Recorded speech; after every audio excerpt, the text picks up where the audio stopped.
என்னோட நீங்க பேசுங்கப்பா. இந்த சத்தத்தை நான் கேட்கட்டும். இந்த வார்த்தை தானே இந்த உலகத்தை உண்டாக்கினது. வார்த்தை தானே நீர் அனுப்பினீர். இந்த வார்த்தை தானே விடுதலை இருக்கிறது. இந்த வார்த்தை தானே வெளிச்சம் இருக்கிறது. ஆண்டவரே, என் இதயத்துக்குள்ளாய் இந்த வார்த்தை ஊடுருவி பாயும்படியா இதய கதவுகளை நாங்கள் திறந்து கொடுக்கிறோம். எங்கள் செவிகளை நாங்கள் திறந்து கொடுக்கிறோம். எங்களோட பேசுங்கப்பா, நான் கேட்போமா? ஹல்லேலூயா. நன்றி தகப்பனே. எனது ஆற்றலும் நீயாவா, எனது வலிமையும் நீயாவாய். எனது ஆற்றலும் நீயாவாய், எனது வலிமையும் நீயாவாய். எனது அரணும் நீயாவாய், எனது கோட்டையும் நீயாவாய். நீர் இல்லாத நாளெல்லாம் நாளாகுமா? நீர் இல்லாத வாழ்வெல்லாம் வாழ்வாகுமா? நீர் இல்லாத நாளெல்லாம் நாளாகுமா? நீர் இல்லாத வாழ்வெல்லாம் வாழ்வாகுமா? நன்றி தகப்பனே. நீங்க பேசுங்கப்பா, நாங்க கேட்க. இயேசுவின் நாமத்தில் ஜெபங்களும் நல்ல பிதாவே, ஆமென். உலகத்துல ரெண்டு விதமான மனுஷர்கள் இருக்கிறாங்க. ஒண்ணு, தேவனை அறியாத உலகத்து மனிதர்கள். இன்னும் ஒரு கூட்டம் இருக்கு, அது தேவனை அறிந்த தேவனுடைய மனிதர்கள். உலகத்தில் இருக்கிற மனுஷர்களுக்கு மாம்சீக கண்கள் இருக்கிறது. தேவனை தெரிந்து கொண்ட பிள்ளைகளுக்கு ஒரு ஆவிக்குரிய கண்கள் இருக்கிறது. உலகத்து மக்கள் அந்த மாம்சீக கண்களை வைத்து அவங்க வாழ்க்கையில் இருக்கிற எதிர்கொண்டு வருகிற எல்லா பிரச்சனைகளும் அப்படி பார்க்கறாங்க.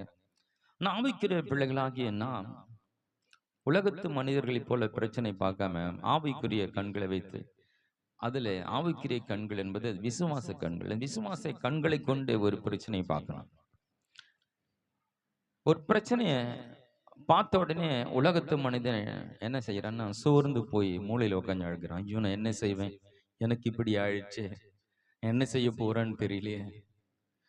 அது முன்பாக நிற்கிற பிரச்சனை ஒரு மனுஷனா இருக்கலாம், வியாதியா இருக்கலாம், அது பண தேவைகளா இருக்கலாம், அல்லது இழப்புகளா இருக்கலாம், எது ஒன்றா இருக்கலாம்.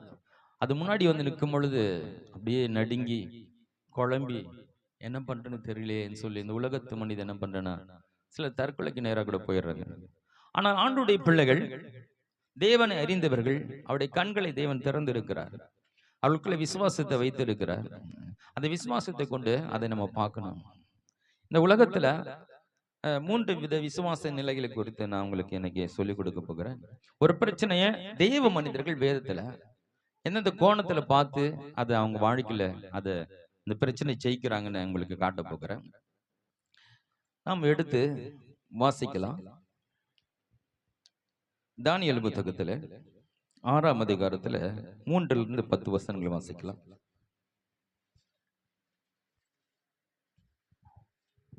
இப்படி இருக்கையில் தானியேல் பிரதானிகளுக்கும் தேசாதியருக்கும் மேற்பட்டவனாயிருந்தான். தானியேலுக்குள் விசேஷித்த ஆவி இருந்தமையால் அவனை ராஜ்யம் முழுமைக்கும் அதிகாரியாக ஏற்படுத்த ராஜா நினைத்தான். அப்பொழுது பிரதானிகளும் தேசாதிபதிகளும் ராஜ்யத்தின் விசாரிப்பிலே தானியேலை குற்றப்படுத்தும்படி முகாந்தரம் தேடினார்கள். ஆனாலும் ஒரு முகாந்தரத்தையும் குற்றத்தையும் கண்டுபிடிக்க அவர்களால் கூடாதிருந்தது. அவர் உண்மையுள்ளவனாய் இருந்தபடியால் அவன் மேல் சுமத்த யாதொரு குற்றமும் குறைவும் காணப்படவில்லை. அப்பொழுது அந்த மனுஷர், நாம் இந்த தானியேலை அவனுடைய தேவனை பற்றிய வேத விஷயத்திலே குற்றப்படுத்தும் முகாந்தரத்தை கண்டுபிடித்தாலொழிய அவனை வேறொன்றிலும் குற்றப்படுத்தும் முகாந்தரத்தை கண்டுபிடிக்க கூடாது என்றார்கள். பின்பு அந்த பிரதானிகளும் தேசாதிபதிகளும் கூட்டம் கூடி ராஜாவிடத்தில் போய் அவனை நோக்கி, தரியு ராஜாவே, நீர் என்றும் வாழ்க. எவனாயிலும் 30 நாள் வரையில் ராஜாவாகிய உம்மை தவிர எந்த தேவனையானாலும் மனுஷனையானாலும் நோக்கி யாதொரு காரியத்தை குறித்து விண்ணப்பம் பண்ணினால் அவன் சிங்கங்களின் கெபியிலே போடப்பட ராஜா கட்டளை பிறப்பித்து உறுதியான தாக்கீதை செய்ய வேண்டும் என்று ராஜ்யத்தினுடைய எல்லா பிரதானிகளும் தேசாதிபதிகளும் பிரபுக்களும் மந்திரிமார்களும் தலைவர்களும் ஆலோசனை பண்ணி கொண்டிருக்கிறார்கள். ஆதலால் இப்போதும் ராஜாவே, மேதியருக்கும் பெர்சியருக்கும் இருக்கிற மாறாத பிரமாணத்தின்படியே அந்த தாக்கீது மாற்றப்படாதபடி நீர் அதை கட்டளையிட்டு அதற்கு கையெழுத்து வைக்க வேண்டும் என்றார்கள். அப்படியே ராஜாவாகிய தரிவு அந்த கட்டளைக்கு பத்திரத்துக்கு கையெழுத்து வைத்தான். தானியேலோ வென்றால் அந்த கையெழுத்து வைக்கப்பட்டது என்று அறிந்த போதிலும் தன் வீட்டுக்குள்ளே போய் தன் மேல் அறையிலே எருசலேமுக்கு நேராக பலகணிகள் திறந்திருக்க அங்கே தான் முன் செய்து வந்தபடியே தினமும் 3 வேளையும் தன் தேவனுக்கு முன்பாக முழங்கால் படியிட்டு ஜெபம் பண்ணி ஸ்தோத்திரம் செலுத்தினான். தானியேலுடைய வாழ்க்கையில பார்க்கும்போது அவன் அந்த தேசத்துல அந்நிய தேசமா இருந்தாலும் அங்க ஒரு பெரிய அதிகாரியை கர்த்தர் அவனை உயர்த்தி இருந்தார். அந்த தேசத்துல இருக்கிற அதிகாரிகளுக்கு அவன் மேல ஒரு பொறாமை, அவனை எப்படியாவது கீழே தள்ளிடணும்னு சொல்லி பல விதமான திட்டங்கள் போட்டுட்டு வராங்க. கடைசி அவங்க போட்ட திட்டம் தான், விண்ணப்பத்தை கடவுள்கிட்ட பண்ணக்கூடாது, ராஜா விட்டத்தில் பண்ணணும்னு சொல்லி தினந்தோறும் ஜெபித்து வருகிறத பார்த்துட்டு இதை தடை பண்ணி இதை ஒரு குற்றமாக்கி இவனை சிங்கக்கபியில தள்ளணும்னு மிகப்பெரிய திட்டம் போடுறாங்க பாருங்க. இது எல்லாமே இந்த தானியேலுக்கு நல்லாவே தெரியுது. திட்டம் போடுறதெல்லாம் புரிஞ்சுக்கிட்டு தெரிஞ்சுக்கிட்டு அவன் கொஞ்சம் கூட இந்த பிரச்சனையை பார்த்து கொஞ்சம் கூட அசட்டை பண்ண அவன் அதை ஒரு பொருட்டாவே எடுத்துக்கவில்லை. அதை அதுக்காக பயந்து நடுங்கவோ ஒன்றும் பண்ணலை. எப்போதும் போல தன் வாழ்க்கையை எப்படி வாழ்ந்து கொண்டு இருக்கிறான. தனக்கு முன்னாடி மிகப்பெரிய ஒரு பிரச்சனை நடக்குது. ஜெபம் பண்ணுனா சிங்க கபையில போடுவாங்க, சிங்க கபையில போட்டா உயிர் போயிடும். இதான் நிலைமை. நேத்து வரைக்கும் வேற, இன்னைக்கு இப்படி ஒரு நிலைமை. இப்படி இருந்தும் கூட நேத்து எப்படி இருந்தானோ, நேத்து எப்படி இருந்தானோ அதே போல தன் வாழ்க்கையில எப்போதும் போல சமாதானத்தோடு எதை செய்து வந்தானோ அதை மாத்திரம் செய்து வருகிறான். எந்த ஒரு பயமும் இல்லை. எப்படின்னா, இப்போ கடல் அலைகள் பாருங்களேன், ஓஹோன்னு அப்படியே அலைஞ்சிட்டு வரும். ஆனா அது ஒரு இடத்துக்கு வந்தோன்னா அப்படியே அமைந்து அப்படியே பின்னோக்கி போயிடும். இது ஒரு விசுவாச நிலை. பிரச்சனை என்னை ஒன்னும் மேற்கொள்ள முடியாது என்ற ஒரு விசுவாச நிலை. 1000 பிரச்சனை எனக்கு முன்னாடி வந்தாலும் அது என்னை மேற்கொள்ளவே முடியாது, ஏனென்றால் தேவன் என்னோடு இருக்கிறார் என்ற ஒரு விசுவாச நிலை. ஹல்லேலூயா. இருக்கிறீங்களா? அதே ஒரு உலகத்து மனிதனா இருந்தா என்ன பண்ணிருப்பான்?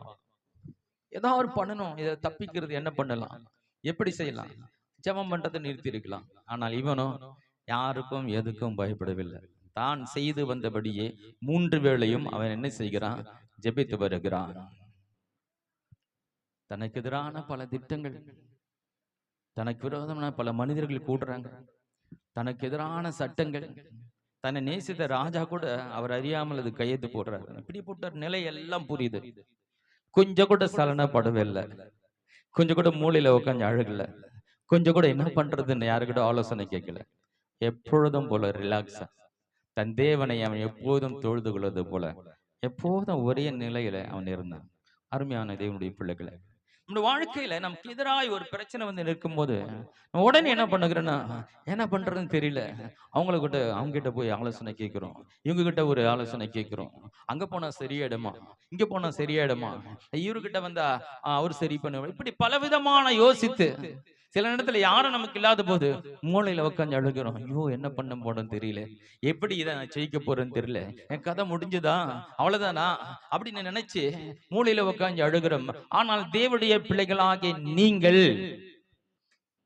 உலகத்தார் அல்ல. ஹல்லேலூயா. உலகத்தார் அப்படி செய்யலாம், நீங்கள் அப்படி செய்யக்கூடாது. ஏனால் தேவன் உங்களோடு கூட இருக்கிறார். ஹல்லேலூயா. இது ஒரு விசுவாச நிலை பாருங்க.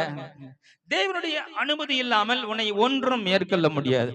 அன்று சொன்னார், என் தலையில் இருக்கிற ஒரு மயிறு கூட, அதாவது ஒரு முடி கூட தரையில விழாத. ஹல்லேலூயா. அதே மாதிரி இயேசு கிறிஸ்து பிலாத்துவின் இடத்துல இருக்கிறாரு. இவ்வளவு கேள்வி கேட்கிறேனப்பா, ஒரு பதிலும் சொல்ல மாட்டேன். உனக்கு தெரியுமா, உனக்கு தூக்கு தண்டனை கொடுக்கறதுக்கு, உன்னை சிலுவையில் அறிவதற்கு எனக்கு அதிகாரம் இருக்கு, உன்னை இதுல இருந்து விடுவிக்க முடியும், உனக்கு தெரியுமா? ஒன்னும் பேசாம இருக்கிய. அப்படின்னு கேட்கும் பொழுது அவர் சொல்லுகிறார், பரத்திலிருந்து உனக்கு கொடுக்கப்படாவிட்டால், அங்கிருந்து ஒரு அதிகாரம் உனக்கு கொடுக்கப்படாவிட்டால் என்ன நீ ஒண்ணுமே பண்ண முடியாதுன்றது அங்க சொல்லுகிறார். அருமையான தேவனுடைய பிள்ளைகளே, உன் வாழ்க்கையில தேவன் அனுமதிக்காத ஒண்ணு உன் வாழ்க்கையில வந்து உன்னை அழித்து விட முடியாது. நல்லா புரிஞ்சுக்கிங்க, கர்த்தரோடு இருக்கிறார். இது என்ன மேற்கொள்ள முடியாது. ஹல்லேலூயா. எப்போதும் போல ரிலாக்ஸா, சமாதானமா, சந்தோஷமா இருப்பேன். 1000 பிரச்சனைகளை சூழ்ந்து கொண்டு இருந்தாலும் நான் கர்த்தருக்குள் மன மகிழ்ச்சியா இருப்பேன். ஹல்லேலூயா. அத்திமரம் துளிர் விடாமல் போனாலும், திராட்சை செடியிலே கனி கொடாமல் போனாலும், ஆட்டு மந்தை முதலற்று போனாலும் நான் கர்த்தருக்குள் மகிழ்ச்சியா இருப்பேன். ஹல்லேலூயா. கர்த்தருக்குள் மகிழ்ச்சியா இருப்பது என்னுடைய பலன். என்ன இருக்கு என்ன இல்ல, யார் நமக்கு எதிராக நிற்கிறாங்க, எப்படிப்பட்ட சூழ்நிலை இருக்கிறத வச்சு நம்முடைய சந்தோஷமோ நம்முடைய சமாதானம் இருக்கக்கூடாது. நம்மோடு இருக்கிற தேவன் பெரியவர் என்பதனாலே, ஹல்லேலூயா, எதுவும் அவருடைய அனுமதி இல்லாம நம்மை தொட முடியாது என்ற அந்த விசுவாசம் நமக்குள் இருக்கும்போது எத்தனை பிரச்சனைகள் இருந்தாலும் நம்ம ரிலாக்ஸா சமாதானம் இருப்போம். ஹல்லேலூயா. அதான் சொல்ல, வருத்தப்பட்ட பாரம் சுமக்கிறவர்களே, நீங்கள் எல்லாரும் என்னிடத்தில் வாருங்கள், நான் உங்களுக்கு இளைப்பாறுதல் தருவேன். உலகத்துல எங்குமே உனக்கு இளைப்பாறுதல் கிடைக்காது. ஏன் பாதத்துக்கு வந்துட்டீங்கன்னா உனக்கு பாதுகாப்பு இருக்கிறது, இளைப்பாறுதல் இருக்கிறது, சந்தோஷம் இருக்கிறது, சமாதானம் இருக்கிறது. ஹல்லேலூயா. அவரு பாதத்தை தவிர ஒரு பாதுகாப்பான ஒரு இடம் வேற எதுவும் கிடையாதுங்க. அவர்கிட்ட சரண் அடைகிறது காட்டில மிக சிறந்த வழி வேற எதுவும் கிடையாது. ஹல்லேலூயா. எல்லாம் வெறுத்த ஒரு குஷ்டரோகி நீட்டா இயேசு கேள்விப்பட்டு பாதத்துல விழுந்துட்டான். ஆண்டவரே, இந்த உலகமே என்ன வெறுத்துடுச்சுப்பா, பேச கூட மாட்டாங்க, என்னை பார்த்தால ஓடுறாங்க, ஒதுக்கப்பட்ட வாழ்க்கை, தள்ளப்பட்ட வாழ்க்கை, தொடக்கூட மாட்டாங்க, என்னை பார்க்க கூட மாட்டாங்க, என் முகம் விகாரமா இருக்கிறது. பாதத்துல விழுந்து உன்னே கேட்கிறான், உனக்கு சித்தமான என்னை சுத்தமாக்க மாட்டேங்கிறேன். அவனை தொட்டு அவனை மனதுருகி அவனை தூக்கி ஆண்டவனை சொல்றாரு, எனக்கு சித்தம் உண்டு, சுத்தமாக. ஹல்லேலூயா. ஆண்டவருடைய அண்டையிலே சரணடைவதை காட்டிலும் மிக சிறந்த ஒரு உன்னதமான வழி இந்த உலகத்துல கிடையாது. ஆவிக்குரிய வாழ்க்கையில ஒரு ரிலாக்ஸோட வாழ கத்துக்கணும். 1000 பிரச்சனைகள் வரும் போகும். ஆவிக்குரிய மனிதனாகிய நாம் ஒன்றை கற்றுக்கொள்ள வேண்டும். வேதம் நமக்கு எதுக்கு கொடுக்கப்பட்டிருக்கிறது? அநேக தேவ மனிதர்கள் நமக்கு உதாரணமாக, சாட்சியாக வேதத்துல நமக்கு அவங்க வாழ்க்கையில எப்படிப்பட்ட பிரச்சனைகளை எப்படி அவர்கள் மேற்கொண்டு இருக்கிறார்கள் என்று நமக்காக ஆண்டவர் எழுதி வைத்திருக்கிறார். ஹல்லேலூயா. நம்ம ஒவ்வொரு நாளும் படித்து படித்து படித்து நாம் அதை நாம உள்வாங்கிக் கொள்ளும் போது, அதில் இருக்கிற காரியங்களை கற்றுக்கொள்ளும் போது, நம்முடைய வாழ்க்கையில இப்படிப்பட்ட பிரச்சனைகள் வரும்போது அதை எளிதாக மேற்கொண்டு போயிடுவோம். ஹல்லேலூயா. பாருங்க, இதான் விசுவாசத்தோட நிலை. பாருங்க, எதுக்கு நான் கலங்க மாட்டேன், எதுக்கு நான் கதறி அழ மாட்டேன், எதற்கு பயந்து ஓட மாட்டேன். நான் எப்போதும் போல ரிலாக்ஸா நான் என்ன செய்து கொண்டு இருந்தனும் அதுல எந்த மாற்றம் இல்லை. நீ சட்டம் போட்டாலும் நான் ஜெபம் பண்ணுவேன், எனக்கு எதிராக எழுந்தனால நான் ஜெபம் பண்ணுவேன். அவனுக்கு தெரியும், நான் ஜெபிச்சா கண்டிப்பா என்ன பிடிச்சிட்டு போய் என்ன போடுவாங்க, சிங்க கபில போடுவாங்க. நல்லா தெரியல அவனுடைய விசுவாச லெவல் என்ன. சிங்கம் என்ன ஒண்ணும் பண்ண முடியாது. ஹல்லேலூயா. எல்லாரும் சிங்கத்தை பார்த்து பயப்படுவாங்க, ஆனா தானியேல் சிங்கத்தை பார்த்து பயப்படவில்லை. ஏனென்றால் அவனுக்கு ஒண்ணு தெரியும், நான் உத்தமனும் நீதிமானமா இருக்கிறேன், கர்த்தருக்கு பயந்து நடக்கிறேன், கர்த்தர் மேல விசுவாசத்தை வைத்து இருக்கிறேன். வாசிக்கலாம், அதுல 22ஆம் வசனத்தை 23ஆம் வசனத்துல வாசிப்போம். சிங்கங்கள் என்னை சேதப்படுத்தாதபடிக்கு, சிங்கங்கள் என்னை சேதப்படுத்தாதபடிக்கு தேவன் தம்முடைய தூதனை அனுப்பி அவள் வாயை கட்டி போட்டார். அதனோவென்றால், அது என்னவென்றால், அவருக்கு முன்பாக நான் குற்றமற்றவனாய் காணப்பட்டேன், ராஜாவாகிய உமக்கு முன்பாகவும் நான் நீதிகேடு செய்ததில்லை என்றார். அப்பொழுது ராஜா தன்னில் மிகவும் சந்தோஷப்பட்டு தானியேலை கெபிலிருந்து தூக்கிவிட சொன்னான். அப்படியே தானியேல் கெபிலிருந்து தூக்கிவிடப்பட்டான். அவன் தன் தேவன் பேரில் விசுவாசித்திருந்தபடியால் அவனில் ஒரு சேதமும் காணப்படவில்லை. இங்க பாருங்க, அந்த வசனம் ரொம்ப முக்கியமானது. அது கடைசி பாட்டு வாசிங்க. தானியேல் கெபிலிருந்து தூக்கிவிடப்பட்டான். அவன் தன் தேவன் பேரில் விசுவாசமாய் விசுவாசம் உள்ளவனாய் இருந்தபடியால் அவனில் ஒரு சேதமும் காணப்படவில்லை. தேவன் மேல் விசுவாசமா உன்னை ஒரு சேதமும் உன்னை அணுகுவதில்லை. ஹல்லேலூயா. அதுதாங்க விசுவாசம்.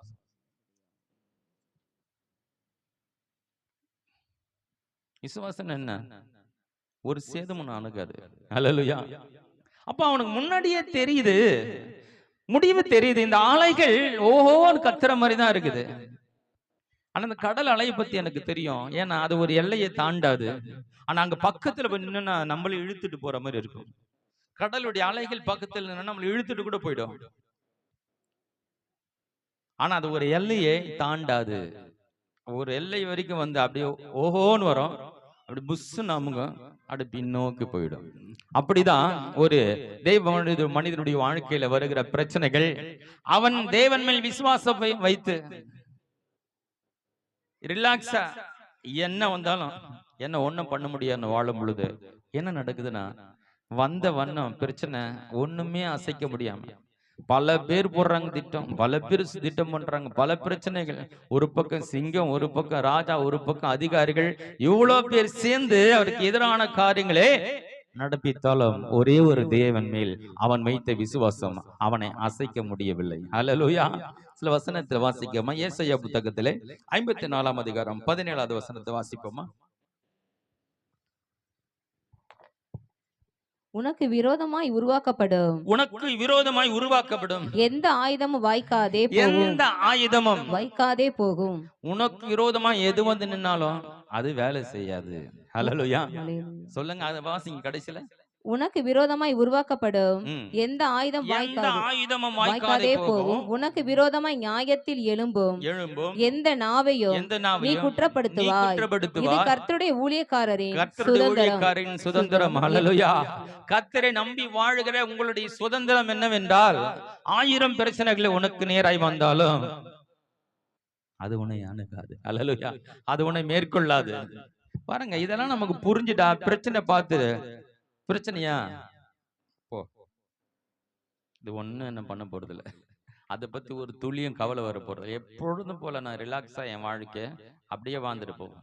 அதை வச்சுட்டு நான் அழுதுட்டு புலம்பிட்டு என்ன பண்ண வேண்டுவரன்னு கதற வேண்டிய அவசியம் இல்லை. ஹல்லேலூயா. ஆண்டவரிடத்துல வந்து ஒருத்தன் கதறானா அவன் ஆண்டவர்னு புரிஞ்சுக்கலன்னு அர்த்தம். ஹல்லேலூயா. ஆண்டவர் வந்து என்கிட்ட கதறினா தான் உனக்கு ஹெல்ப் பண்ணுவேன்னு ஒரு நாளும் சொல்லல. ஹல்லேலூயா. என்கிட்ட வந்து நல்லா அழுதுன்னா உனக்கு ஹெல்ப் பண்றப்பெல்லாம் சொல்லல. நீ விசுவாசித்தால் தேவனுடைய மகிமையை காண்பாய். ஹல்லேலூயா.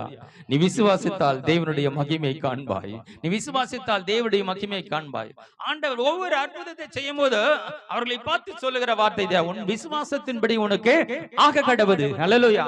உன் விசுவாசம் எப்படிப்பட்டதா இருக்கிறது? இந்த பிரச்சனைகளை என்னை மேற்கொள்ளாது என்ற ஒரு விசுவாசம் உனக்கு இருக்குமானால் உன்னை மேற்கொள்ளாது. ஹல்லேலூயா. முன்னாடியே தெரிஞ்சுக்கிறது பிரச்சனைய, முன்கூட்டியே இதுதான் நடக்க போகுது என்ன முன்கூட்டியே அறிஞ்சு ரிலாக்ஸா இருக்கிறது. நான் தேவனுடைய பிள்ளையா இருக்கிறபடினாலே, என் தேவன் என்னோடு இருக்கிறபடினாலே இது எப்படி காணாம போகுது பாருங்க, இது எப்படி ஒண்ணுமே இல்லாம போக போகுது அப்படின்றத உங்களுக்கு முன்கூட்டியே தெரியக்கூடிய தேவனுடைய விசுவாசம் உங்களுக்கு இருக்குமானால் எத்தனை பிரச்சனை வந்தாலும் நீங்க கோபப்பட மாட்டீங்க, டென்ஷன் ஆக மாட்டீங்க, மூளையில உட்காந்து அழக மாட்டீங்க. அப்படியே நீங்க தைரியமா அப்படியே சிங்கம் போல நிற்பீங்க. ஹல்லேலூயா. நான் நினைக்கிறேன், சிங்க கபில போட்ட சிங்கங்கள் எல்லாம் ஆட்டுக்குட்டி மாதிரி அடிச்சு, ஆட்டுக்குட்டி மாதிரி ரொம்ப சாஃப்டா இருந்த யாரு? தானியேல் அங்க சிங்கம் மாதிரி உட்கார்ந்துட்டு இருக்கிறான். ஹல்லேலூயா.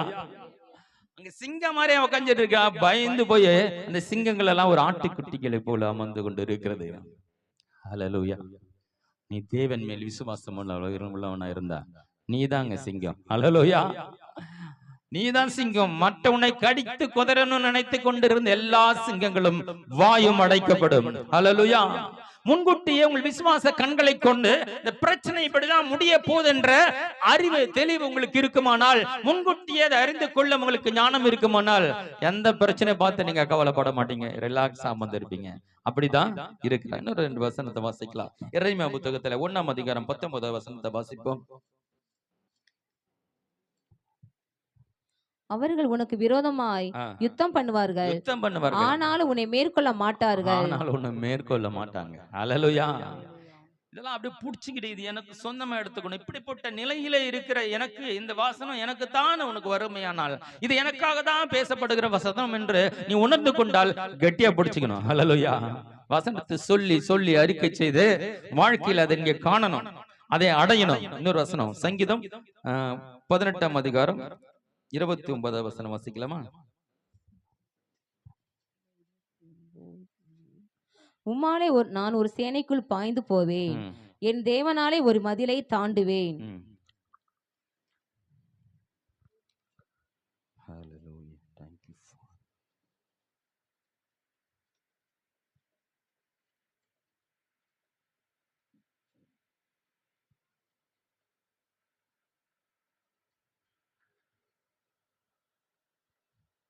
சங்கீதம் 121 வாசிக்கலாம்.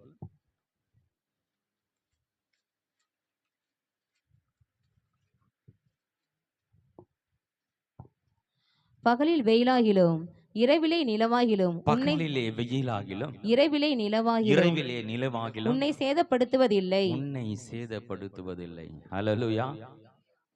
வசனத்தை எப்படிலாம் நமக்கு ஆண்டவர் எழுதி வச்சிருக்கிற படிக்கும் போதே மகிழ்ச்சியா இருக்கு. பகலிலே வெயில் என்றது சூரியன் கிட்ட இருந்து வர பவர். உலகத்திலே சக்திவான கிரகம் எதுனா அந்த சூரியன் தான். அந்த சூரியன் கூட உன்னை ஒண்ணும் பண்ண முடியாது. ஹல்லேலூயா. பகலிலே வெயிலாகிலும் இரவிலே நிலவாகிலும் சேதப்படுத்தாதுன்னு அவன் சொல்லிட்டாரு. அதை அறிந்து நீ அதை விசுவாசிக்கணும். ஹல்லேலூயா. ஒரு சேதமும் எனக்கு நேரிடாது. நான் தேவனுடைய பிள்ளை, என் தேவன் என்னோடு இருக்கிறார். ஹல்லேலூயா. இது ஒரு விசுவாச நிலை. என்ன முன்கூட்டியே இது என்ன ஒண்ணு மேற்கொள்ளாது என்று அறிந்து கொண்டு ரிலாக்ஸா வாழ்கிற ஒரு வாழ்க்கை, இது ஒரு விசுவாச நிலை. இன்னொரு காரியம் இருக்கிறது. பிரச்சனை வரும்போது அந்த பிரச்சனைய நாம விரும்புற வண்ணமாய் அதை திசை திருப்பிக் கொள்வது. ஹல்லேலூயா. இப்படிதான் நடக்கணும்னு இதை விரும்புறேன்னு அதுக்கு ஏற்ற போல அந்த பிரச்சனையை மாற்றி அமைக்கிற ஒரு வல்லமை. ஹல்லேலூயா. அது ஒரு விசுவாசிக்கு இருக்கிறது. ஹல்லேலூயா. நீங்க இது இப்படிதான் நடக்கணும்னு விரும்புறீங்களா? அப்படி அந்த காரியத்தை உங்களால மாற்ற முடியும். ஹல்லேலூயா. ஒரு பிரச்சனை வந்து நிக்குது, ஓஹோன்னு இந்த பிரச்சனை இப்படி முடியும்னு நீங்க நினைச்சு விசுவாசித்தா அது அப்படியே முடியும். ஹல்லேலூயா. இந்த பிரச்சனை நீங்க விரும்புகிற வண்ணம் திசை மாற்ற முடியும். எடுத்து வாசிக்கலாம். 2 ராஜாக்கள் புத்தகத்திலே 6ஆம் அதிகாரம் 8வது வசனத்தில் வாசிக்க கேட்போம். 15 வரைக்கும். அக்காலத்திலே சிரியாவின் ராஜா இஸ்ரவேலுக்கு விரோதமா யுத்தம் பண்ணி இன்ன ஸ்தலத்திலே பாளையம் இறங்குவேன் என்று தன் ஊழியக்காரோட ஆலோசனை பண்ணினான். ஆகிலும் தேவனுடைய மனுஷன் இஸ்ரவேலின் ராஜாவிடத்தில் ஆள் அனுப்பி இன்ன இடத்துக்கு போகாதபடிக்கு எச்சரிக்கையாயிரும், சீரியர் அங்கே இறங்குவார்கள் என்று சொன்னான். அப்பொழுது இஸ்ரவேலின் ராஜா தேவனுடைய மனுஷன் தன்னை எச்சரித்து தனக்கு குறித்து சொன்ன ஸ்தலத்திற்கு மனுஷரை அனுப்பி பார்த்து எச்சரிக்கையா இருந்து இப்படி அநேக தரம் தன்னை காத்து கொண்டான். இந்த காரியத்தை நிமித்தம் சீரியா ராஜாவின் இருதயம் குழம்பி அவன் தன் ஊழியக்காரை அழைத்து, நம்முடையவர்களில் இஸ்ரவேலின் ராஜாவுக்கு உளவாளியா இருக்கிறவன் யார் என்று நீங்கள் எனக்கு அறிவிக்க மாட்டீர்களா என்று கேட்டான். அப்பொழுது அவன் ஊழியக்காரரில் ஒருவன், அப்படி இல்லை என் ஆண்டவனாகிய ராஜாவே, நீர் உம்முடைய பள்ளி அறையிலே பேசுகிற வார்த்தைகளையும் இஸ்ரவேலில் இருக்கிற தீர்க்கதரிசியாகிய எலிசா இஸ்ரவேலின் ராஜாவுக்கு அறிவிப்பான் என்றான். அப்பொழுது அவன், நான் மனுஷரை அனுப்பி அவனை பிடிக்கும்படி நீங்கள் போய் அவன் எங்கே இருக்கிறான் என்று பாருங்கள் என்றான். அவன் தோத்தானில் இருக்கிறான் என்று அவனுக்கு அறிவிக்கப்பட்டது. அப்பொழுது அவன் அங்கே குதிரையையும் ரதங்களையும் பலத்த இராணுவத்தையும் அனுப்பினான். அவர் ராக்காலத்திலே வந்து பட்டணத்தை வளைத்து கொண்டார்கள். தேவனுடைய மனுஷனின் வேலைக்காரன் அதிகாலமே எழுந்து வெளியே புறப்படுகையில் இதோ இராணுவமும் குதிரைகளும் ரதங்களும் பட்டணத்தை சுற்றி கொண்டிருக்க கண்டான். அப்பொழுது வேலைக்காரன் அவனை நோக்கி, ஐயோ என் ஆண்டவனே, என்ன செய்வோம் என்றான். அதற்கு அவன், பயப்படாதே, அவர்களோடு இருப்பதை பார்க்கிலும் நம்மோடு இருக்கவர்கள் அதிகம் என்றான். 15 இருக்காங்களா? 19 வரைக்கும். அப்பொழுது எலிசா விண்ணப்பம் அதற்கு அவன், பயப்படாதே, அவர்களோடு இருப்பதை பார்க்கிலும் நம்மோடு இருக்க அதிகம் என்றான். அப்பொழுது எலிசா விண்ணப்பம் பண்ணி, கர்த்தாவே, இவன் பார்க்கும்படி இவன் கண்களை திறந்தருளும் என்றான். உடனே கர்த்தர் அந்த வேலைக்காரன் கண்களை திறந்தார். இதோ, எலிசாவை சுற்றிலும் அக்கினிமயமான குதிரைகளாலும் ரதங்களாலும் அந்த மலை நிறைந்திருக்கிறதை அவன் கண்டான். அவர்கள் அவனிடத்தில் வருகையில் எலிசா கர்த்தரை நோக்கி விண்ணப்பம் பண்ணி, இந்த ஜனங்களுக்கு கண்மயக்கம் உண்டாகும்படி செய்யும் என்றான். எலிசாவுடைய வார்த்தையின்படியே அவருடைய கண்மயக்கம் உண்டாகும்படி செய்தார். அப்பொழுது எலிசா அவரை நோக்கி, இது வழி அல்ல, இது பட்டணமும் அல்ல, என் பிறகே வாருங்கள், நீங்கள் தேடுகிற மனுஷனிடத்தில் நான் உங்களை வழிநடத்துவேன் என்று சொல்லி அவர்களை சமாரியாவுக்கு அழைத்து கொண்டு போனான். அப்புறம் வாசிங்க. அவர்கள் சமாரியாவில் வந்தபோது எலிசா, கர்த்தாவே, இவர்கள் பார்க்கும்படிக்கு இவர்கள் கண்களை திறந்தருளும் என்றான். பார்க்கும்படிக்கு கர்த்தர் அவர்கள் கண்களை திறந்தபோது, இதோ, அவர்கள் சமாரியாவின் நடுவே இருந்தார்கள். இஸ்ரவேலின் ராஜா அவர்களை கண்டபோது எலிசாவை பார்த்து, என் தகப்பனே, நான் அவர்களை வெட்டி போடலாமா என்று கேட்டான். அதற்கு அவன், நீ வெட்ட வேண்டாம், நீர் உம்முடைய பட்டயத்தாலும் உம்முடைய வில்லினாலும் சிறையாக்கி கொண்டவர்களை வெட்டுகிறீரோ? இவர்கள் புசித்து குடித்து தங்கள் ஆண்டவரிடத்துக்கு போகும்படி அப்பம் தண்ணீரும் அவளுக்கு எதிரில் வையும் என்றான். பைபிள்ல வீட்டுல போய் படிங்க. இன்னும் படிச்சா இன்னும் அதுல இருந்து கர்த்தர் உங்களோட பேசுவாரு. அந்நாட்களில எலிசா என்ற ஒரு தீர்க்கதரிசி இருந்தான். அவன் நினைச்சனா மற்றவங்க பெட்ரூம்ல என்ன பேசுறாங்க அதை விட சொல்லிடுவான். அப்படிப்பட்ட ஒரு தீர்க்கதரிசி. சீரியா தேச எதிரி நாட்டுல அடிக்கடி இந்த இஸ்ரேல் தேசத்துக்கு எதிராக அவங்க போருக்காக புறப்பட்டு வருவாங்க.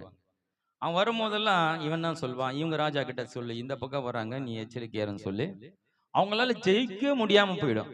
அப்போ அந்த சீரிய தேசத்து ராஜாவுக்கு யாரோ நம்ம கூட ஒரு உளவாளி இருக்கிறான், அவன் தான் போய் ரகசியத்துல அங்க சொல்லிடுறான், அதை நீங்க சொல்ல மாட்டீங்களா எனக்குன்னு அந்த தேசத்துல இருக்கிற அந்த அதிகாரிகள்லாம் கேட்கிறான்.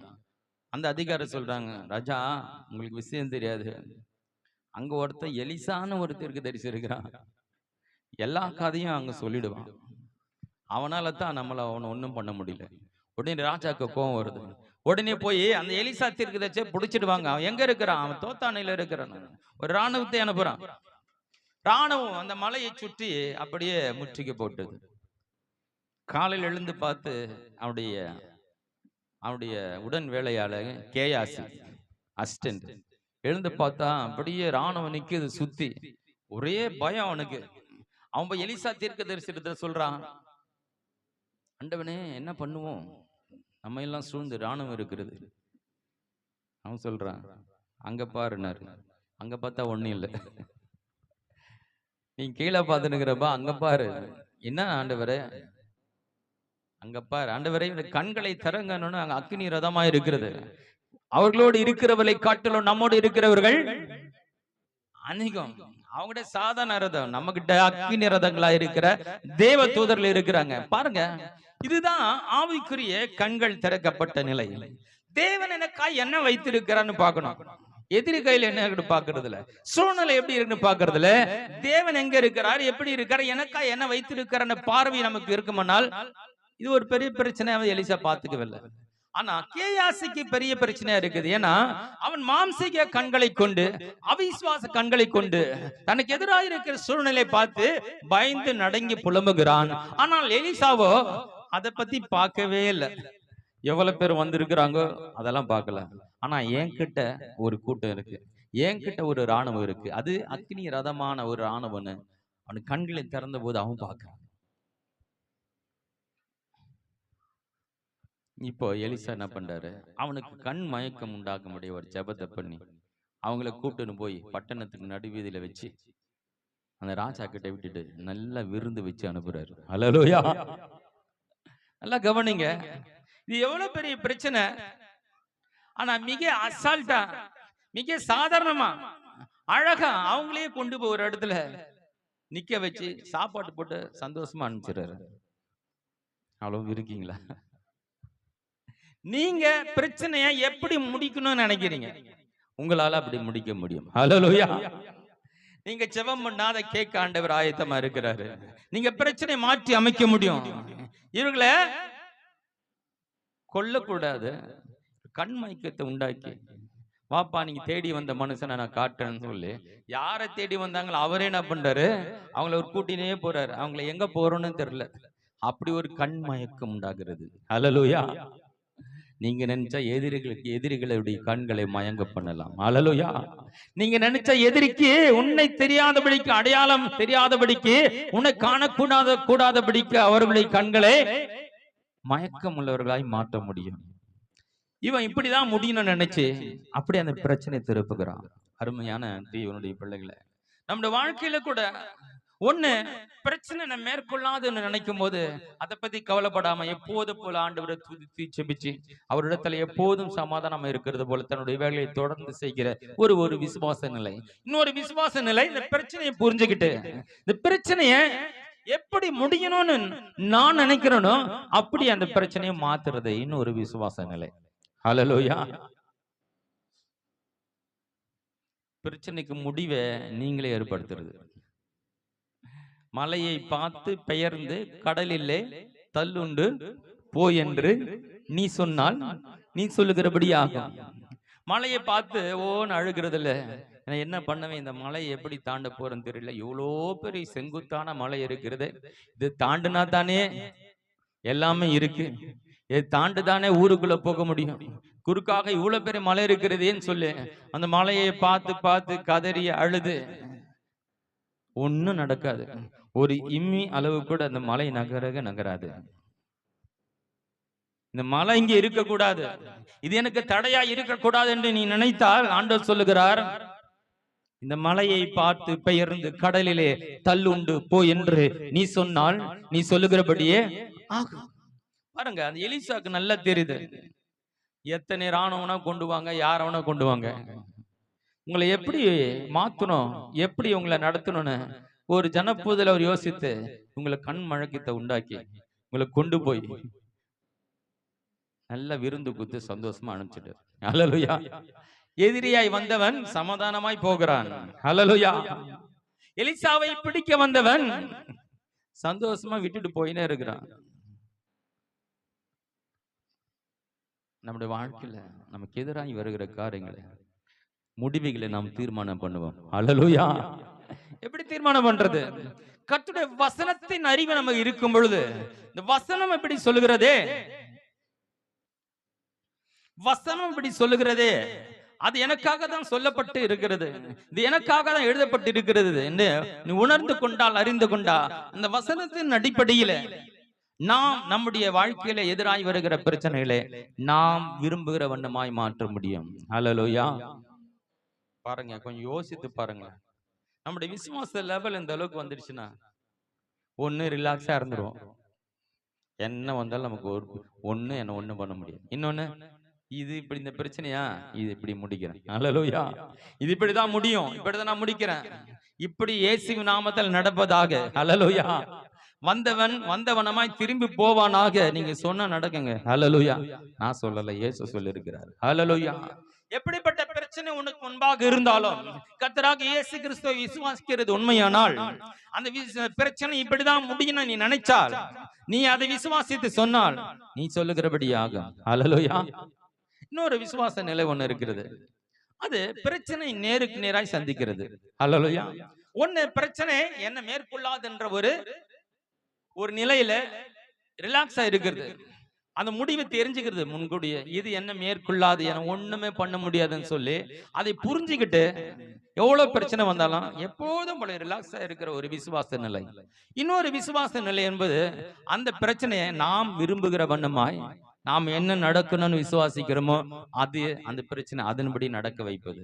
இன்னொரு விசுவாச நிலை பிரச்சனையை நேருக்கு நேராய் சந்திக்கிறது. ஹல்லேலூயா. பிரச்சனை பார்த்து பயந்து ஓடுறது இல்ல, வா வந்துட்டியா, உன்னை ஒரு கை பாக்குறேன், ஹல்லேலூயா, இது நிமித்தமாக நான் இன்னொரு படி உயர போகிறேன், இது மூலமா என் வாழ்க்கையில பெரிய மாற்றம் வர போகிறது, என்னுடைய ஸ்டேட்டஸ் உயர போகிறது, இதை நான் ஜெயிக்கிறபடினாலே என்னுடைய விசுவாச நிலையில உயர போகிறேன், என்னுடைய வாழ்க்கையில இன்னொரு ஸ்தானத்துக்கு உயர்த்தப்பட போகிற இன்னொரு நிலைக்கு உயர்கிற ஒரு விசுவாச நிலை. இது பிரச்சனைகளை நேருக்கு நேராய் சந்திக்கிறது. ஹல்லேலூயா. எடுத்து வாசிக்கலாம், 1 சாமுவேல் புத்தகத்திலே 17ஆம் அதிகாரத்திலே 26வது வசனத்தை வாசிக்கலாம். அப்பொழுது தாவீது தன்னண்டிலே நிற்கிறவர்களை பார்த்து, இந்த பெலிஸ்தனை கொன்று இஸ்ரவேலுக்கு நேரிட்ட நிந்தையை நீக்கிறவனுக்கு என்ன செய்யப்படும்? ஜீவனுள்ள தேவனுடைய சேனையில் நிந்திக்கிறதுக்கு ம். விருத்த சேதனை இல்லாத ம். இந்த பெலிஸ்தன் எம்மாத்திரம் என்றான். 26 மட்டும் மறுபடியும் வாசிங்க. அப்பொழுது தாவீது ம். தன்னண்டிலே நிற்கிறவர்களை பார்த்து, ம். இந்த பெலிஸ்தனை கொன்று இஸ்ரவேலுக்கு நேரிட்ட நிந்தையை ம். நீக்குகிறவனுக்கு என்ன செய்யப்படும்? நல்லா கவனிக்கணும். இஸ்ரவேல் தேசமே பயந்து நடுங்கிட்டு இருக்கு. ஒரு ராட்சத மனிதன் உயரமா நின்று கொண்டு சவால் விடுகிறான். அவன் சிறு வயது முதற்கொண்ட யுத்த வீரனா இருக்கிறான். அவனை பார்த்தாலே பயப்படுறாங்க. ராஜா, சேவகர்கள், சேனாதிபதிகள் எல்லாருமே அவனை பார்த்து நடுங்குறாங்க. அவன் சவால் விடுகிறான்.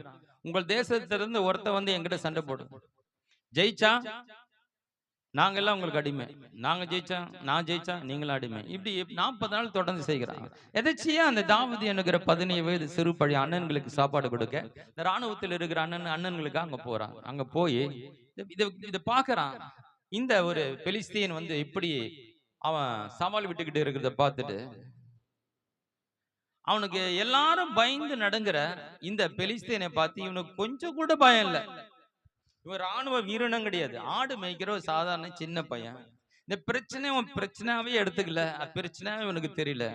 முதல்ல அவன் கேட்கிறான், என்ன செய்யப்படும்? ஹலோயா, ஹலோ இருக்கீங்களா? இதை நான் ஜெயித்தா எனக்கு என்ன கிடைக்கும்? பிரச்சனை அவன் எப்படி பார்க்கிறான் பாருங்க. ஹலோயா, எல்லாம் பார்த்து பயந்து ஓடுறாங்க. இதை நான் ஜெயித்தா எனக்கு என்ன கிடைக்கும்? ஹலோ, உனக்கு எதனாய் வருகிற பிரச்சனைகளை ஜெயித்தா எனக்கு என்ன நடக்க போகிறது? ஹல்லேலூயா. அதனால நான் என்ன உயர்வை அடைய போகிறேன் பாருங்க. இது ஒரு விசுவாச நிலை. இது ஒரு விசுவாச நிலை. பிரச்சனைகளை எப்படி பார்க்கணும்? இதை நான் எதிர்த்து ஜெயிக்க போகிறேன். இந்த ஜெயிக்கிறதுனால எனக்கு என்ன கிடைக்க போகிறது? ஹல்லேலூயா. ஒரு நாட்டை ஜெயிக்கிறோன்னு என்ன கிடைக்கும்? ஒரு தேசம் கிடைக்கும். ஹல்லேலூயா. அந்த தேசத்திற்கு சொத்துக்கள் கிடைக்கும், ஆடு மாடுகள், எல்லா நிலம் இல்லையா? ஒரு காரியத்தை ஜெயிக்கும் போது நமக்கு அதனால பல நன்மைகள் கிடைக்கிறது. ஹல்லேலூயா. இது ஒரு உயர்ந்த விசுவாச நிலை. காரியங்களை எதிராய் நின்று அதை ஜெயித்து அதனால் பெரிய பெரிய அற்புதங்களை, அதிசயங்களை, ஆசீர்வாதங்களை பெற்றுக் கொள்கிற ஒரு அனுபவம். வாசிக்கலாம் அதுல 46வது வசனத்தை. இன்றைய தினம் கர்த்தர் உன்னை என் கையில ஒப்பு கொடுப்பார். நான் உன்னை கொன்று உன் தலையை உன்னை விட்டு வாங்கி பெலிஸ்தருடைய பாளையத்தின் பிணங்களை இன்றைய தினம் ஆகாயத்து பறவைகளுக்கும் பூமியின் காட்டு மிருகங்களும் கொடுப்பேன். அதனால் இஸ்ரவேலில் தேவன் ஒருவர் உண்டு என்று பூலோகத்தார் எல்லாரும் அறிந்து கொள்வார்கள். ஒரு கடவுள் இருக்கிறார் என்பதை உன்னை ஜெயிக்கிறது மூலமா இந்த உலகத்துக்கு காட்ட போறேன். ஹல்லேலூயா. இது ஒரு உன்னத விசுவாச ஒரு நிலை பாருங்க. நமக்கு எதிராய் வர பிரச்சனை மூலமாய் அதை ஜெயித்து ஒரு தேவன் என்னோடு இருக்கிறார் என்பதை இந்த உலகத்துக்கு நான் காட்ட போகிறேன் என்ற ஒரு பெரிய விசுவாச நிலை. உலகமே பயந்து ஓடுது. அவ்வளவு லட்சம் மக்கள் ஒருத்தர் கூட சண்டைக்கு வரல. ராஜாவும் வரல, சேனாதிபதி வரல, ஒருத்தனும் சண்டை போட முடியல. எல்லாம் பயந்து ஓடுகிறாங்க. இப்படிப்பட்ட ஒரு பெரிய பிரச்சனையை இந்த 17 வயது ஆடு மேய்க்கிற பையனுக்கு பிரச்சனையாவே தெரியல. ஹல்லேலூயா. அவனை எதை பார்க்கிறான் என்றால், இவனை ஜெயிச்சா எனக்கு என்ன கிடைக்கும்? ஹல்லேலூயா. இதனால எனக்கு என்ன பிரயோஜனம்? பாருங்க பிரச்சனை எப்படி பார்க்கிறான். பிரச்சனை பார்த்து பயந்து நடங்கிறதில் இந்த பிரச்சனை ஜெயிக்கிறது மூலமாய், பிரச்சனை ஜெயிச்சு மேல வருவதன் மூலமாய் வாழ்க்கையில எப்படிப்பட்ட ஆசீர்வாதம் எனக்கு கிடைக்க போகிறதுல கேள்வியோடு இருக்கிறான். ஹலோ, நீங்க பிரச்சனையை பார்த்து மூளையில உக்காந்து இருக்கீங்களா? ஐயோ என்ன பண்ண போறேன்னு தெரியலன்னு இருக்கீங்களா? இந்த பிரச்சனை ஜெயிச்சு நான் வருவேன். ஹல்லேலூயா. இது நிமித்தம் என் வாழ்க்கையில ஒரு உயர்வு வரப்போகிறது, இது நிமித்தமா எனக்கு ஒரு மேன்மை வரப்போகிறது நிலை உங்களுக்கு இருக்கா? ஹல்லேலூயா. 18ஆம் அதிகாரத்தில் 5வது வசனத்தை வாசிப்போம். தாவீது சவுல் தன்னை அனுப்புகிற எவ்விடத்துக்கும் போய் புத்தியாய் காரியத்தை நடப்பித்ததினால் சவுல் அவனை யுத்த மனுஷரின் மேல் அதிகாரியாக்கினான். அவன் எல்லா ஜனத்தின் கண்களுக்கும் சவுளுடைய ஊழியக்காரின் கண்களுக்கும் கூட பிரியமா இருந்தான். பாருங்க, காலையில ஆடு மேய்க்கிறோன்னா வந்தா அண்ணனுங்களுக்கு சாப்பாடு கொடுக்க, அன்னைக்கு கோலியாத்தை ஜெயிக்கிறாங்க. சாயந்தரத்துல அந்த தேசத்தின் அதிகாரி ஆக்குறாங்க. ஹலோ இருக்கீங்களா? கோலியாத்தை ஜெயிப்பதன் மூலமாக அவனுக்கு என்ன கிடைச்சதுன்னா, அந்த தேசத்துக்கு அதிகாரி ஆயிட்டான். வீட்டுக்கு அனுப்பல, இங்கே இருப்பா அரண்மனையிலன்ட்டாங்க. ஹலோ இருக்கீங்களா? எல்லாம் பயந்து ஓடுனாங்க. நான் ஒருத்த என்ன பண்ணான்? தைரியமா நின்னான். ஹல்லேலூயா. அவனுக்கு பிரச்சனையாவே தெரியல. ஹல்லேலூயா. இந்த பிரச்சனை ஜெயிக்கிறது ஈஸிப்பா, ஆனா இதுக்கு என்ன கிடைக்கும்? அருமையான தேவனுடைய பிள்ளைகளை, எந்த ஒரு பிரச்சனை நீங்க ஜெயிச்சு மேல வரீங்களோ கண்டிப்பா உங்களுக்கு ப்ரமோஷன் இருக்கு. ஹalleluya. கண்டிப்பா உங்களுக்கு உயர்வு இருக்கு. கண்டிப்பா உங்களுக்கு பெரிய ஆசீர்வாதம் இருக்கு. ஹalleluya. பயந்து ஓடாதீங்க. 3 வித விசுவாச நிலைகளை உங்களுக்கு சொன்னேன். 1, என்னை மேற்கொள்ளவே கொள்ளாது. ஹalleluya. கர்த்தர் பார்த்துக் கொள்வார். ஹalleluya. அந்த சிங்கங்களுடைய வாயை கட்டுவார் என்ற ஒரு தெளிவான ஒரு விசுவாச நிலை பாருங்க. அமைதியா ரிலாக்ஸா வாழ்கிற ஒரு வாழ்க்கை. இன்னொன்னு, நான் இப்படி நடக்கணும்னு விரும்புறேன், இந்த பிரச்சனை இப்படி மாறணும்னு நினைக்கிறேன். ஹalleluya. டாக்டர் ரிப்போர்ட் கொடுக்கிறாரு, இல்ல எதிரிகள் இப்படி சொல்றாங்க, அவங்க ரிப்போர்ட்ல நான் ரிப்போர்ட் கொடுக்கிறேன். ஹalleluya. விசுவாசத்தின் அடிப்படையிலே, கர்த்தருடைய வசனத்தின் அடிப்படையிலே நான் ஒரு ரிப்போர்ட் சொல்றேன், இப்படிதான் நடக்க போகுது என்று நீ சொன்னால் அந்த பிரச்சனை நீ சொல்லுகிற விதமாய் திசை திருப்பும். ஹalleluya. இன்னொரு நிலை இருக்குது, நேருக்கு நேரா தைரியமா நின்னு. ஹalleluya. இதை ஜெயிக்கிறதுனால என் வாழ்க்கையில ஒரு உயர்வு நிலை வரப்போகிறது. ஹalleluya. காலையில ஆடு மேய்க்கிறவன் மதியானத்துக்குள்ள அவன் என்னவாயிட்டானா, தேசத்தின் பெரிய அதிகாரி ஆயிட்டான். ராஜாவுக்கு நம்பிக்கை உள்ளவன் ஆயிட்டான். வீட்டுக்கு அனுப்பல, அரண்மனையில உட்கார வச்சிட்டாங்க. இனி நீ ஆடு மேய்க்கிற வேலை உனக்கு கிடையாதுப்பா. ஹalleluya. ராஜாவாலே செய்ய முடியாத மிக சிறந்த வேலை நீ செஞ்சிட்டியப்பா. இனி உனக்கு ஆடு மேய்க்கிற வேலை தேவையில்ல, தேசத்தின் அதிகாரத்துல உட்காரு. ஹலோ, பயந்து பயந்து ஓடிட்டு இருந்தா காலமெல்லாம் ஓடினே இருக்குங்க. எதிர்த்து நில்லுங்க. ஹalleluya. உங்களோட கர்த்தர் இருக்கிறார். நீங்க எல்லாவற்றையும் ஜெயிக்க முடியும். ஹalleluya. நான் பிள்ளைங்களுக்கு சொல்லிக் கொடுக்கிறேன், ஜெயிக்க பிறந்தவர்கள். ஹalleluya. அவங்களுக்கு அறிக்கையா சொல்லி தரேன் சண்டே கிளாஸ்ல. நான் தேவனுடைய பிள்ளை, நான் ஜெயிக்க பிறந்தவன், நான் ஆள பிறந்தவன், நான் உயர பிறந்தவன், நான் முன்னேற பிறந்தவன், நான் பெருக பிறந்தவன், நான் சாதிக்க பிறந்தவன். நான் கிறிஸ்துவுக்குள்ளால் தைரியசாலி, நான் கிறிஸ்துவுக்குள்ளாய் புத்திசாலி, நான் கிறிஸ்துவுக்குள்ளால் பராக்கிரமசாலி. என் தேவனோடு என்னோடு இருக்கிறபடினாலே என் கரத்தில் கொடுக்கப்பட்ட எல்லா வேலையும் மிக சிறப்பாய் செய்து முடிப்பேன். ஹalleluya. இந்த பூமியில் அவருடைய சித்தத்தை செய்து என் தேவனை மகிமைப்படுத்துவேன். அந்த பிள்ளைங்களுக்கு சொல்லிக் கொள்ற அறிக்கை இது. ஹalleluya. உங்கள் விசுவாச நிலை எங்க இருக்கீங்க? இந்த 3ல எங்காவது இருக்கீங்களா? இந்த 3ல ஏதாவது ஒரு இடத்துல நீங்க இருக்கீங்களா? இல்லைன்னா இன்னைக்கு ஏதாவது ஒரு இடத்துக்கு வந்துருங்க. ஹalleluya. ஐயா, தாவீது மாதிரிலாம் நான் முடியாது, பரவாயில்ல. தானியேல் மாதிரி அமர்ந்து தேவ சமூகத்தில் ஜெபிச்சிருங்க. ஆண்டவரே, என்ன ஒன்னும் பண்ண முடியாதப்பா, எதுவும் மேற்கொள்ளாத ஆண்டவரே, உடைய பாதத்தில் அமர்ந்து கொள்கிறேனப்பா. ஹalleluya. நான் எதுவும் பண்ண முடியாது, ஆனா எனக்கு ஒண்ணு தெரியும், உடைய சமூகத்தில் உட்கார்ந்தா அது எனக்கு மிகப்பெரிய பாதுகாப்புன்னு. ஹalleluya. உடைய பாதத்தில் அமர்ந்து கொள்கிறேன், அமர்ந்து கொள். எனக்கு விசுவாசம் இல்ல, ஒண்ணு இல்ல, பரவாயில்ல, தெய்வ சமூகத்தில் அமர்ந்து கொள், மிக சிறந்த பாதுகாப்பு. ஹalleluya. இல்லையா, உனக்கு ஆவிக்குரிய கண்கள் திறந்திருக்கா? பிரச்சனை இப்படிதான் நடக்கணும் விரும்புறியா?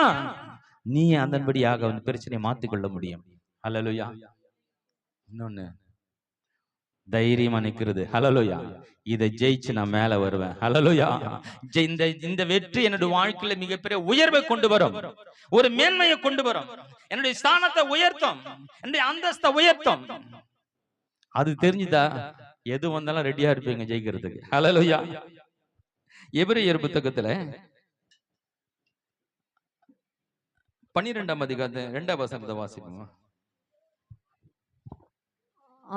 அவர் தமக்கு முன் வைத்திருந்த சந்தோஷத்தின் பொருட்டு அவமானத்தை எண்ணாமல் சிலுவையை சகித்து தேவனுடைய சிங்காசனத்தின் வலது பாரசத்தில் வீற்றிருக்கிறார்.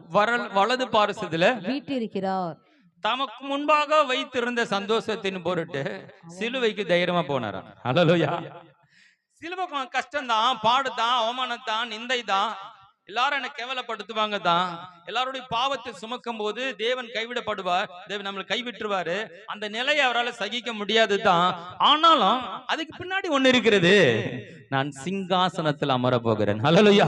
இந்த சிலுவையை சகித்து சிலுவையை நான் ஜெயித்து வரும் பொழுது எனக்கு ஒரு சிங்காசனம் பிதாவுடைய பக்கத்துல நான் அமர போகிறேன்றது தெளிவாய் அந்த சந்தோஷத்தை நினைத்தவர் தைரியமாய் சிலுவைக்கு போகிறார். ஹalleluya. 12 பேர் கூட இருந்தாங்க, ஆனா சிலுவைக்கு போகும்போது ஒருத்தர் கூட இல்லை. ஹalleluya. ஒரு தனி மனிதனாய் தனியாய் அந்த பாடுகளை அவர் ஜெயித்தார் பாருங்க. பலர் குற்றச்சாட்டுகள், அவருக்கு விரோதமான தீர்ப்பு, சவுக்கு அடி, சிலுவையை சுமக்கணும், அவமானம், துணியை அவுத்துட்டாங்க சொல்றாங்க, நிர்வாணமா அவரை போட்டாங்கன்னு சொல்றாங்க. இந்த அவமானம் ஒரு தேவ குமாரனுக்கு இது எப்படி சந்திக்க முடியும்? அவர் அங்க முன்னாடி பார்த்தார். ஹல்லேலூயா. சிலுவைக்கு பிறகு ஒரு சிங்காசனம் இருக்கிறது என்பதை அவர் நன்றாய் அறிந்திருந்தார். இதை நான் ஜெயிக்க முடியும் தைரியமா தனியாளாய் நின்று ஜெயித்தாராம். ஹல்லேலூயா. வெளிப்படுத்தின விசேஷம் அதுல 12 எபிரேயர் 12:1 வாசித்துட்டு போலாம். மேகம் போன்ற இத்தனை திரளான சாட்சிகள் நம்மை சூழ்ந்து கொண்டிருக்க பாரமான யாவற்றையும் நம்மை சுற்றி நெருங்கி நிற்கிற பாவத்தையும் தள்ளிவிட்டு விசுவாசத்தை துவக்குகிறவருமாய் இருக்கிற இயேசுவை நோக்கி நமக்கு நியமித்திருக்கிற ஓட்டத்தில் பொறுமையோட பொறுமையாய் ஓடக்கடவோம். இத்தனை திரளான சாட்சிகள் வேதத்துல எப்படியெல்லாம் தேவன் ஒவ்வொருடைய வாழ்க்கையில செய்திருக்கிறார் என்ற எத்தனை பேருடைய அனுபவங்கள் எழுதப்பட்டிருக்கிறது. இத்தனை திரளான சாட்சிகள் உங்களை சூழ்ந்திருக்கும் போது பாரமான உங்களை அழித்து கொண்டிருக்கிற பல பாரமான காரியங்கள் எல்லாம் தள்ளி விட்டுருங்கப்பா. ஒரு பக்கம் பாவம், அதையும் தள்ளி விட்டுடுங்க. தள்ளி விட்டுட்டு உன் விசுவாசத்தை துவக்கிற இயேசு கிறிஸ்துவை நோக்கி பொறுமையோட ஓட கடவுமா. ஹல்லேலூயா. ரிலாக்ஸா, நிதானமா, அழகா நம்முடைய வாழ்க்கையை என்ஜாய் பண்ணி நம்ம தொடர்ந்து கடந்து போகலாம், ஜெயித்து வரலாம். ஹல்லேலூயா. இயேசு பொறுமையா ஹேண்டில் பண்ணாங்களா? ஹல்லேலூயா. வெளிப்படுத்தின விசேஷம் 3:21 வசனத்தை வாசிக்கலாம். நான் ஜெயம் கொண்டு என் பிதாவுடைய சிங்காசனத்திலே அவரோடு கூட உட்கார்ந்தது போல ஜெயம் கொள்ளுகிறவன் எவனோ அவன் என்னுடைய சிங்காசனத்திலே என்னோட கூட உட்காரும்படி அருள் செய்வேன். ஹல்லேலூயா. இங்க அருமையான ஒரு வசனத்தை இங்க எழுதப்பட்டிருக்கிறத பார்க்க முடியுது. இயேசு எப்படி போய் இந்த காரியங்களை செய்து சிங்காசனம் போல் அமர்ந்தாரோ அதே மாதிரி என்னை போலவே விசுவாசத்தை கொண்டு ஒவ்வொரு காரியங்களும் ஜெயிக்கிற ஒரு ஜெய கிறிஸ்தவ வாழ்க்கை வாழுகிற அவர் என்ன பண்ணுவாராம்? அவனும் என் சிங்காசனத்தில் அமருவானா. ஹல்லேலூயா. நம் சிங்காசனத்தில் அமரும்படியே அழைக்கப்பட்டவர்கள். ஹல்லேலூயா. எங்கேயோ மூலையில உட்காந்துட்டு அழுதுட்டு புலம்பிக்கிட்டு என்ன பண்ணுவேன் ஆண்டவரே, நான் என்ன செய்வேன்னு எனக்கு தெரியலையே, என்னை ஏன்பா எனக்கு இதை செஞ்சீங்க, எனக்கு ஏன் நடக்கணும்னு சொல்லி நம்ம புலம்புகிற வாழ்க்கை இல்ல. ஹல்லேலூயா. பிரச்சனைக்கு வரும்போது ஜெயித்து ஜெயித்து ஜெயித்து வெற்றியாளனாய் மாறி முற்றிலும் ஜெயிக்கிறவர்களாய் மாறி அவரோடு கூட அவர் எப்படி எல்லாத்தையும் ஜெயிச்சு சிங்காசனத்தில் அமர்ந்தாரோ அது போல அவருடைய ராஜ்யத்திலே சிங்காசனத்தில் அமரும்படியாக நாம் தெரிந்து கொள்ளப்பட்டவர்கள். அநேக நேரங்களில் நம்ம யாருன்றதை மறந்துடும். ஹல்லேலூயா. உலகத்தானோடு பேசி பேசி அவரை போல மாறி அவங்கள யோசிக்கிறவங்க நம்மளை யோசிக்க ஆரம்பிச்சிடும்.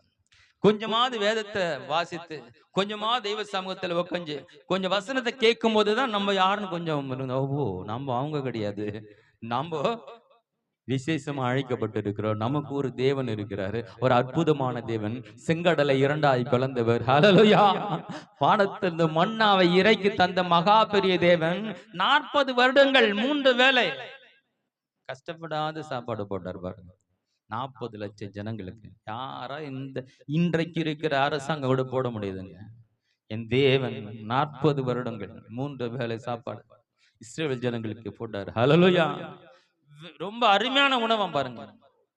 அதுல இருக்கிற எல்லா நியூட்ரிஷன் அந்த மன்னாவில் இருந்துதான் பாருங்க. அதனால்தான் அவங்களுக்கு வியாதி இல்லை, பலவீனம் இல்லை. அப்படிப்பட்ட ஒரு ஸ்பெஷல் ஃபுட் கொடுத்திருக்கிறார். ஹல்லேலூயா. அந்த தேவன் தான் நம்முடைய தேவன். வேதத்தை படிக்கும் பொழுதுதான் நமக்கு விசுவாசம் தட்டி எழுப்பப்படும். இத்தனை திரளான சாட்சிகள் உங்களை சூழ்ந்திருக்கிறது. அதை பாருங்க. உங்களை சூழ்ந்திருக்கிற பிரச்சனை பார்க்காதுங்க. எத்தனை படி வாழ்க்கையில தேவன் விடுதலை கொடுத்திருக்கிறார், எத்தனை படி வாழ்க்கையில ஆண்டவர் மாற்றத்தை கொண்டு வந்திருக்கிறார், எத்தனை படி வாழ்க்கையில ஆண்டவர் அற்புதங்களை செய்திருக்கிறார். அதனை பார்க்கும் பொழுது நம்முடைய விசுவாசம் தட்டி எழுப்பப்படும். இத்தனை திரளான சாட்சிகள் உங்கள் சூழ்ந்திருக்கும் போது நீங்க எதை பார்த்துட்டு இருக்கீங்க? உங்கள் ஆவிக்குரிய கண்கள் எதை பார்த்து கொண்டு இருக்கிறது? அவிசுவாசத்தை உண்டாக்கும் காட்சிகளை நீங்க பார்த்து கொண்டு இருக்கீங்களா? உங்கள் விசுவாசத்தை தட்டி எழுப்பும் காரியங்களை பார்த்துட்டு இருக்கீங்களா? கேயாசி பார்க்கறதுக்கும் எலிசா பார்க்கறதும் எவ்வளவு வித்தியாசம். ஹல்லேலூயா. ஆனா 2 பேரும் ஒரே இடத்துல தான் இருக்கிறாங்க. பக்கத்துல இருக்காங்க. ஒண்ணா தான் இருக்கிறாங்க. 2 பேரும் ஒரே தேவனை தான் வணங்குறாங்க. 2 பேரும் இஸ்ரவேலர் தான். இந்த 2 பேரும் உடன்படிக்கைக்கு உட்பட்டவர்கள் தான். 2 பேரும் நியாயப்பிரமாணத்தை நம்புறவங்க தான். 2 பேரும் ஒரே தெய்வத்தை வணங்குறது தான். அந்த 2 பேருடைய பார்வை எப்படி இருக்குது? ஒரு மனிதன் பிரச்சனை பார்த்து பயப்படுறான். ஐயோ ஆண்டவனே, நம்ம என்ன செய்வோம்? நம்ம மாட்டிக்கிட்டோமே, நம்மளை ராணுவம் சுதந்திரிச்சுன்னு சொல்லி பயந்து நடங்கி கலங்கி கொண்டு இருக்கிறான். ஒருத்த அதை பத்தி கவலைப்படல. ஹல்லேலூயா. நீ ஏன் அதை பார்த்துட்டு இருக்கிற? அங்க பார். ஹல்லேலூயா. அங்க அக்கினி ரதங்களும் தேவ தூதர்கள் இருக்காங்க. அங்க இருக்கிற ராணுவ கூட்டத்தை காட்டிலும் நமக்காய் இருக்கிற பெரிய கூட்டம் இருக்கிறது. அது அக்னி மயமான ராணுவ கூட்டமா இருக்கிறது. ஹல்லேலூயா. இன்னைக்கு நம்முடைய பார்வையை மாற்றிக்கொள்ளும். ஒவ்வொரு பிரச்சனையும் எப்படி பார்க்கணும்னா வசனத்திலிருந்து பார்க்கணும். ஹல்லேலூயா. வசனத்திலிருந்து பார்க்கும்போது பிரச்சனை சின்னதா இருக்கும். ஹல்லேலூயா. கர்த்தருடைய வார்த்தை பெருசா இருக்கும். ஆனா வசனம் இல்லாம பார்த்தீங்கன்னா சின்ன கல்லு கூட பெருசா தெரியும். சின்ன கல்லு மலை மாதிரி தெரியும். சின்ன கல்லத்து கண்ணு கிட்ட வச்சு பாருங்களேன், அது மலை மாதிரி இருக்கும். மலையை தூரத்துல இருந்து பாருங்க, அது சின்ன கல்லு மாதிரி இருக்கும். பிரச்சனை நம்ம எப்படி பார்க்கறதுலாம் இருக்கு. அது கிட்ட உத்து கிட்ட போய் பார்த்தனா பிரச்சனையை நெருங்கி பார்த்தா பெருசா இருக்கும். பிரச்சனையை தூரத்துல இருந்து பாரு. ஹல்லேலூயா. அது ரொம்ப சின்னதா இருக்கும். அந்த பிரச்சனை காட்டிலும் மிகப்பெரிய தெய்வம் நம்மோடு இருக்கிறார். ஹல்லேலூயா. வானம் என்னுடைய சிங்காசனம், பூமி என்னுடைய. அப்ப மலை, செடி, கொடி, வானம் எல்லாமே அவருக்கு முன்னாடி எல்லாம் ஒண்ணுமே கிடையாது பாருங்க. அப்போ அவ்வளோ பெரிய தேவன். எவ்வளவு பெரிய பிரச்சனை இருந்தாலும் அதை காட்டிலும் என் தேவன் மிக பெரியவரா இருக்கிறார். ஹல்லேலூயா. இந்த மிகப்பெரிய தேவனை வைத்துட்டு அவரு எப்படி அந்த பிரச்சனை பார்ப்பாரு, அது போல நம்ம பார்க்கணும். கண்களை மூடுவோமா? உங்க ஆவிக்குரிய கண்கள்ல, உங்க பார்வையில பிரச்சனை நீங்க எப்படி பார்க்கிறீங்க? தானியேலை போல போய் அவர் பாதத்துல அமர்ந்துறீங்களா? என்ன வேணா நடக்கட்டும், எனக்கு நல்லதே நடக்கும், கர்த்தர் எனக்காக எல்லாவற்றையும் செய்து முடிப்பார். எப்போது